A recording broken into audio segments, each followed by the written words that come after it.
अस्सलाम वालेकुम। मौसम सरमा के शुरू होते ही ड्राई फ्रूट यानी कि खुश्क मेवा जात का इस्तेमाल बढ़ जाता है, जिनमें अखरोट, बादाम, पिस्ता, चलगोज़ा, अंजीर ये शामिल हैं। मैं इनके ऊपर एक इन्फॉर्मेटिव वीडियो बना देता हूँ।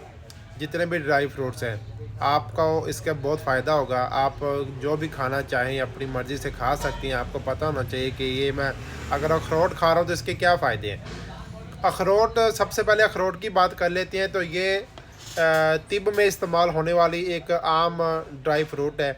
हमारी काफ़ी सारी मजूनात में इसका इस्तेमाल होता है। इसका जो मजाज होता है वो गर्म और खुश्क होता है। ठीक है जी। सबसे पहले ये अगर किसी को बदहज़मी हो तो वो अगर अखरोट खाएगा तो बदहज़मी ख़त्म हो जाएगी, मैदे को ताकत मिलती है, हाजमा दुरुस्त हो जाता है। इसके बाद जितने भी फालज वाले मरीज़ होते हैं उनके लिए बहुत ही अच्छा होता है, मौसर होता है, उनको ताकत मिलती है, पट्ठों को ताकत मिलती है, दिल और दिमाग को भी ये ताकत देता है। और ऐसे मरीज़ जिनको गुर्दों का मरज़ हो या मसाने का मरज़ हो या कसरत बौल यानी कि पेशाब ज़्यादा मकदार में आता हो तो इस तकलीफ़ को कम करते हैं। गुर्दे और मसाने को ये ताकत देता है। और इसके अलावा सोदश इन्फेक्शन हो, वर्म हो तो उसको भी ये ठीक कर देता है, उसको ठीक होने में मदद देता है।